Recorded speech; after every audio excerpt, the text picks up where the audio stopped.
दोस्तों नमस्कार, हम इस वक्त मीरापुर में ग्राउंड पर हैं, गाँवों में घूम रहे हैं, इस तरह की गलियों में घूम रहे हैं, छोटी छोटी हर सेगमेंट तक जा रहे हैं, दलितों तक जा रहे हैं, जहाँ कोई जाता नहीं, आमतौर पर नेता नहीं जाते, मीडिया के लोग कम जाते हैं आमतौर पे, मुस्लिम्स में जा रहे हैं हम लोग, मोस्ट बैकवर्ड कास्ट में कई कश्यप परिवारों में हमने जाके बात की, हमने पाल और सैनी परिवारों में जाके बात की। तो जो ऐसा सेगमेंट है जो कहीं पीछे छूट गया उसमें अधिकांश में जाके हम बात कर रहे हैं। तो राजेश भाई साहब, एक पल्स दिखाई दे रही है पूरे में कि एक मूव हो रहा है, एक शिफ्ट हो रहा है, बीएसपी का जनाधार लगातार खिसक रहा है चंद्रशेखर की तरफ। बिल्कुल लगातार देखो, ग्राउंड की अगर रिपोर्ट की बात करें तो ग्राउंड में तो ये हो रहा है, महिला हो, पुरुष हो, बच्चे हो, बूढ़े हो, सबके लिए अब चंद्रशेखर उनकी जुबान पर आ गया है। हाँ। उन्हें लगता है कि चंद्रशेखर ही ऐसा नेता है, उभरता चेहरा है जो उनकी बहुत सारी समस्याओं का समाधान कर सकता है। उन्हें चंद्रशेखर से उम्मीद है कि जो गरीबी है, सब्जियां अब गाँव में इस तरह से बिकने लगी हैं और माइक से आवाज लगती है इस वाले से, इसमें आवाज रिकॉर्ड कर लेते हैं आप सेल से। नहीं बजाने की जरूरत, लगाना क्या किस भाव है बताएगा, ये जरा लगाइएगा। ये भाव बताएंगे किस भाव क्या सब्जी है। प्याज, लहसुन, प्याज, टमाटर, आलू, गोभी, गाजर, मटर, मूली, अचार की मिर्ची है, शिमला मिर्च है, फूल गोभी। अच्छा रेट नहीं बता रहे, सब्जियां बता रहे हैं, खाली रेट नहीं बता रहे। अच्छा हम बात पूछते हैं, प्याज, टमाटर, आलू, बंद कीजिए एक बार इसको। गोभी, गाजर, मटर, शिमला मिर्च अचार की मिर्च 60 रुपए किलो, इसको बंद कर दीजिए एक बार। शिमला मिर्च 60 रुपए किलो और पपीता 30 रुपए किलो, गोभी 30 रुपए किलो, गाजर 60 है। शकरकंदी क्या भाव चल रही है? 40 रुपए, टमाटर 60 रुपए, ये महंगा है थोड़ा है। मूली 20 रुपए, अच्छा, सब ये प्याज 60। ये बताइए कि लोग जब आप भाव बताते हैं तो किलो में बताते हैं कि पाव में बताते हैं? पाव में बताता है, किलो में बता दिया कोई बुझ जाए। आमतौर पे जैसे किलो में चले हैं, किलो में ही चलता है ज़्यादा। अच्छा ठीक है, काम ठीक चल रहा है आपका? हाँ जी बढ़िया। ये जो महंगी हुई है सब्जियां, इससे कम खरीद रहे हैं लोग, ऐसा तो नहीं है? हाँ नहीं, फर्क तो पड़ेगा, जब महंगा सौदा कम खरीदे लोग। अच्छा, और जब सस्ती होती हैं तो खूब खरीदते होंगे लोग, मंदी में तो सभी खरीदते हैं। आपकी बिक्री अच्छी होती होगी।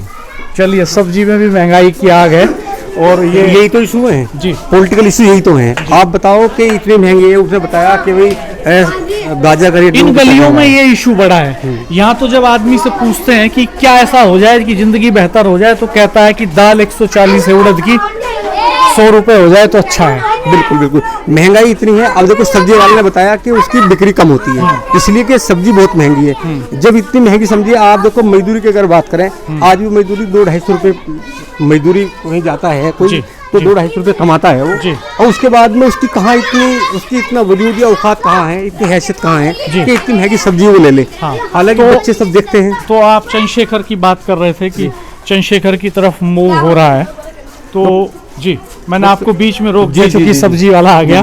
तो सब चंद्रशेखर के लिए इसलिए हो रहा है। अब ये बहुत सारी समस्या है। अब आप देखो कि एक तरफ सरकार चिकित्सा शिक्षा की बात करती है, देखिए पानी की समस्या है, इस तरह से बाल्टियां हैंडपंप में भर के, ये पेंट की बाल्टियां हैं, चूंकि लेबर क्लास है, मजदूर लोग हैं, काम करते हैं जगह जगह जाके, तो इस तरह से पानी भर के रख लेते हैं हैंडपंप से खींच के। उतने हैंडपंप भी नहीं है गलियों में कि भाई हर घर में हैंडपंप नहीं है, सार्वजनिक हैंडपंप से काम कर रहे हैं। पानी बहुत प्रदूषित है, गंदा पानी है, इतनी व्यवस्था भी नहीं है गांव में कि यहाँ आरओ लगा सके, या यहाँ इतनी, क्योंकि इतनी महंगाई है, मजदूरी इतनी महंगी है कि ये बिस्लेरी का पानी नहीं पी सकते। इनकी इच्छा होती है कि अब इन्हें लगता है कि बहन जी को बहुत बड़ी ताकत इन लोगों ने दी, वो मुख्यमंत्री बनी कई बार, अब लगता है कि चंद्रशेखर इनके लिए वो सब सुविधाएं मुहैया करा सकते हैं जो ये सोचते हैं। और इसीलिए हम देख रहे हैं कि तमाम जिस तरह बहुत तेजी से शिफ्टिंग हुआ है वोट, एक तरफ वो ये लोग बहन जी का विरोध नहीं करते, लेकिन कहते हैं कि हमने बहन जी को बहुत बड़ी ताकत दी, अब हमें नया चेहरा चाहिए। अब युवा चेहरा कहते हैं कि चंद्रशेखर युवा चेहरा है, और चंद्रशेखर हमारी वो तमाम उम्मीदों पर खरा उतरेगा जो हम सोचते हैं। वो कहते हैं कि जब कोई समस्या होती है तो चंद्रशेखर हमारे बीच एकदम आ जाते हैं। तो ये बहुत सारी समस्याएं हैं, और इसको लेकर बड़ा शिफ्टिंग जो वोट शिफ्ट हो रहा है, ये इन समस्या को लेकर हो रहा है। और अब ये लगातार लोग बोलते भी है कि भाई बहन जी तो आती नहीं है, बहन जी तो रैली करती हैं, तो रैली में बैठती हैं, एक कागज पहले से लिखा होता है, कागज पे जो भी होता है उससे पढ़ के चली जाती हैं। उन्हें यही नहीं पता कि भाई हाँ राज्यपाल की क्या समस्या है, राकेश की क्या समस्या है। इन्हें ये लगता है कि जब ये चंद्रशेखर से ये बात कहते हैं कि राज्यपाल की समस्या, तो चंद्रशेखर तुरंत आते हैं और पूछते हैं कि भाई समस्या क्या है। अच्छा, वहाँ इन समस्या का मायने नहीं है, मायने थे उस दौर में जब 1990 का दौर था, जब काशीराम जी का दौर था, तो उस समय एक पूरा जुनून था बहन जी को लेके।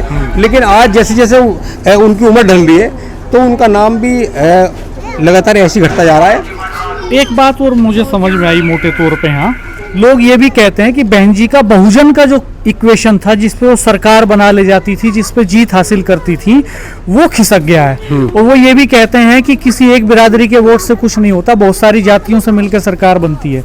उनका ये भी मानना है कि चंद्रशेखर ये कॉम्बिनेशन बनाने में सफल हो रहे हैं, धीरे धीरे बना ले रहे हैं और बहन जी नहीं बना पा रही है। ये कह रहे हैं, आप देखो यही कॉम्बिनेशन था कि मायावती जी कई बार मुख्यमंत्री बनी और आज भी यही है, हर बार चुनाव लड़ती है। इस बार अगर आप बात करो 2024 में कोई सीट नहीं है, लोग कह रहे हैं हमारे सांसद नहीं है, हमारा प्रतिनिधि कोई नहीं है, और कह रहे हैं कि चंद्रशेखर में वो क्वालिटी है जो तमाम जातियों के लोगों को जोड़ते हैं, तमाम धर्मों के लोगों को एक साथ जोड़ते हैं। यानी नगीना में जो चंद्रशेखर की जीत है वो बड़ी अपीलिंग है। बिल्कुल बिल्कुल। इससे लोगों को लगा कि ये आदमी नेता बन सकता है, संसद और विधानसभा तक जा सकता है और बाकी लोगों को जिता सकता है। एक्सपेरिमेंट है वो नगीना चुनाव। हाँ, और इस मामले में मीरापुर भी बहुत अहम है उनके लिए।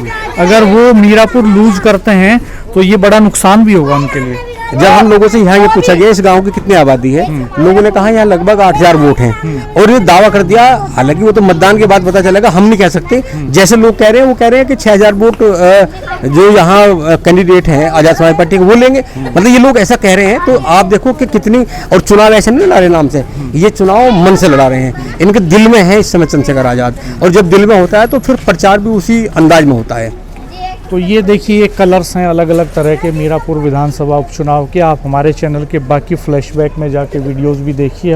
हम हर सेगमेंट में जा रहे हैं, सोसाइटी के हर पार्टी के प्रोग्राम्स को कवर कर रहे हैं। हमने मुख्यमंत्री योगी आदित्यनाथ और जयंत चौधरी की जनसभा कवर की, उसके पहले जयंत चौधरी की सभा कवर की हमने अभी ओवैसी के प्रत्याशी को कवर किया, उनसे बात की। इकरा हसन को हमने कवर किया। हम 16 तारीख में मुख्यमंत्री मेरठ यहाँ पे आ रहे हैं ककरौली में, तो यहाँ उनकी जनसभा भी कवर करेंगे और उसके बाद यहाँ चंद्रशेखर और ओवैसी की सभाओं को भी कवर करेंगे। आप हमारा चैनल देखते रहिएगा, सब्सक्राइब कीजिएगा, बेल आइकन प्रेस कर दीजिएगा, नोटिफिकेशंस ऑन कर दीजिएगा, वीडियो मित्रों के साथ शेयर कीजिएगा, कमेंट बॉक्स में कमेंट करके अपनी प्रतिक्रिया जरूर दीजिएगा। बहुत वैल्यूएबल, बहुत शानदार प्रतिक्रियाएं आप दे रहे हैं। आपकी प्रतिक्रियाओं से हमें ग्राउंड पर जाकर के काम करने का हौसला मिल रहा है। धन्यवाद, नमस्कार।